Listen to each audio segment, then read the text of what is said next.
Tumbini kutoka Mogotio, Kelelo.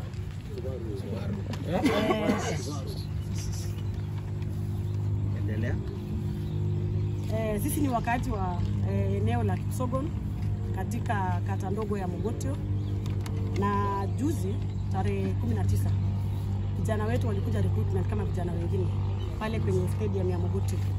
Vijana wetu wawili ambao walikuwa wameenda NYS, mmoja anaitwa Isaac Kosgei Kirwa na mwingine anaitwa Boniface Kosgei Kipkurui, wakakimbia kama vijana wengine, wakaandikwa, wakachukuliwa.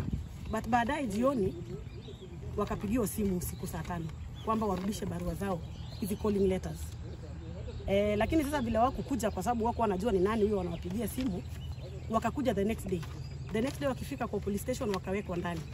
Wakaambiwa walete nini? Hizi mabarua, calling letters.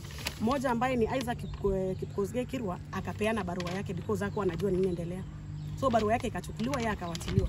Huyu ambaye anaitwa Boniface Kosgei hakupeana barua yake because hakuwa amekuja na barua. Akawekwa ndani siku 2. So kuwekwa ndani siku 2 bila kupelekwa kotini, bila kuambiwa mashtaka yake ni gani. So vile wanakijiji walikuja on Wednesday, Kosgei akaachiliwa na akaandikiwa hii forgery.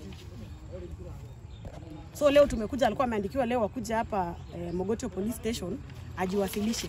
Lakini kwa sababu once bitten twice shy, Kosgei hakutaka kukuja, akatuma wakili huyu ambaye ni wakili Cheboni akuja amrepresent.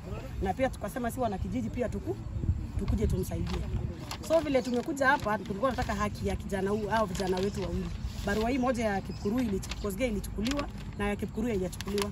Na ukisikia unaambiwa there were orders from above, unashangaa hii above ni wapi? Above ni wapi? Kila siku tunaambiwa orders from above, orders from above. Tunataka Waziri Murkomen atuambie hii Ministry of Interior nani ndio alikuwa the staffing officer hapa, na alikuwa the recruiting officer? Is it the OCS or the ambao walikuwa wametumwa kutoka Nairobi? Kwa sababu hapa saa hizi unasikia hata barua hii imeshapeanwa ya Kosgei ya Isaac. So tunashangaa sisi watoto wetu tutapata haki lini? Kijiji yetu tutapata haki lini? Unasikia unaambiwa tu orders from above, orders from above. Tunataka kujua hii above ni wapi? And who is this mwenye ako above the law? Hiyo ndio mamilio yetu. So hizi barua ni ile sasa umequalify kwenda. This is a calling letter. Inaitwa mail docket number. Docket number. Ambaye ameambiwa a report. Huyu ameambiwa report tarehe 24 Embakasi, National Police College Embakasi. Na lakini barua yake amenyang'anywa. So hii ni copy ya barua. Yeah. Na huyu mwingine mwenye huyu ndio amesema alishikwa. Huyu ndio alishikwa siku 2. Wote walishikwa lakini wakaachiliwa because alipeana barua yake. Tunaomba EACC na asasi zingine za serikali ziweze kuchunguza hii ili tupate haki yetu. Hii si mara ya kwanza wanakijiji ama wakazi wa Mogotio wakivutwa makazi yao. Tunaomba EACC iweze kuchunguza hii kwa sababu tuko na evidence. Hofu ni gani? Hofu yenye mko nayo hizi barua basi zimeenda. Hiyo ndio hofu yetu. Na ndio maana tumekuja hapa leo kwenye station ndio wetu tuweze kujua. Ndio. So kuna uwezekano hizi barua zimepewa. Bila shaka hii moja imepeanwa.